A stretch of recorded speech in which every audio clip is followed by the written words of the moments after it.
माँ भगवती चामुंडेश्वरी की जो साधना है सबसे आसान और सबसे निर्मल साधना है। इसको करने वाला जातक कहीं का बैठा हुआ और कहीं भी चीजों को देख सकता है। इसको करने वाला जातक किसी के बारे में भी सटीक भविष्यवाणी कर सकता है। इसको करने वाला जातक मारण, कीलन, उच्चाटन, वशीकरण इत्यादि क्रियाओं को भी कर सकता है।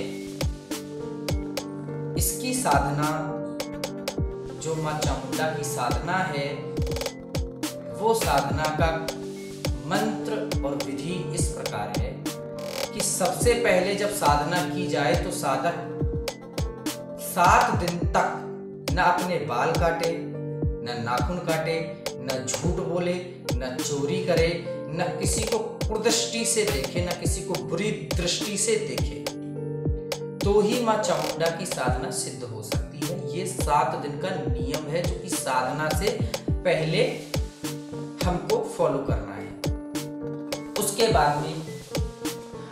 उसके बाद में हमको एक चौकी को स्थापित करना है अपने घर में। ये जो भी साधना होगी अपने घर में होगी। चौकी को स्थापना अपने घर में करना है और उस चौकी पे मां चामुंडेश्वरी की एक बड़ी ही सुंदर और अच्छी प्रतिमा को हमें विराजमान करना है।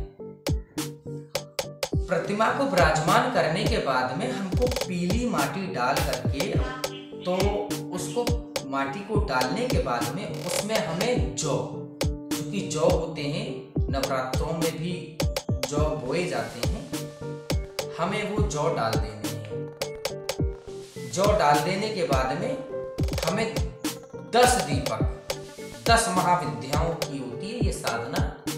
इसमें 10 महाविद्याओं को एक रूप में मिला करके जब सिद्ध किया जाता है, तो 10 दीपकों को जला करके एक मंत्र का जाप किया जाता है। उस मंत्र के जाप से, उस मंत्र के तेज प्रताप से जातक कहीं का बैठा हुआ कहीं की भी बात को देख सकता है कि फला व्यक्ति कहाँ पे है, किस चीज के नीचे है, कौन सी बिल्डिंग में है, कौन से फ्लैट में है, इस समय क्या कर रहा है। दूसरी बात, जातक क्योंकि ये 10 महाविद्याएं हैं तो मां बगलामुखी को लेकर के वशीकरण भी कर सकता है, उद्चाटन क्रिया भी कर सकता है, मारण क्रिया भी कर सकता है इस साधना के साथ में। लेकिन ऐसा मैं नहीं कह रहा हूं, मैं किसी को ब्लेम नहीं कर रहा हूं, मैं केवल बता रहा हूं। 10 दीपक जला करके और स्नान करके, ये साधना 2 समय होगी, सुबह के समय में और शाम के समय में, और दोनों समय जातक को ये नियमित नियम है कि उसको स्नान करना ही होगा। तो सुबह उसको स्नान करना है 5 बजे से पहले, यानी कि 4 बजे तक उसको सारे कामों से निवृत्त हो जाना है और 4 बजे उसको बैठ जाना है आसन पे और माला पकड़ के 10 दीपक जला करके जौ में पानी दे करके बैठ जाना है, मंत्र जाप करना है। और यही काम शाम को 5 बजे के बाद होगा। 5 बजे के बाद, अब बहुत से लोग कहेंगे हम तो ऑफिस जाते हैं, यहाँ जाते हैं, वहां जाते हैं, तो उनके लिए ये नियम है। नियम तो बराबर है, 5 बजे के बाद ही होगा शाम को, और सुबह भी 5 बजे के पहले ही होगा, लेकिन वो शाम को 5 बजे के बाद है। तो आप रात्रि 12 बजे तक भी कर सकते हैं, 5 के बाद में 6 को, 7 को, 8 को, 9 को, 10 को भी कर सकते हैं। ये उसकी विधि है। रोजाना आपको उसमें चमेली का तेल, जायफल, लौंग का जोड़ा, 5 पान, पेड़े, गुलाब के फूल, नील कमल के फूल, माला जो रहेगी हमारी रुद्राक्ष की माला रहेगी और हमारी कमलगट्टे की माला रहेगी, तुलसी की माला भी रहेगी, आसन कीलन भी रहेगा, शरीर कीलन भी रहेगा।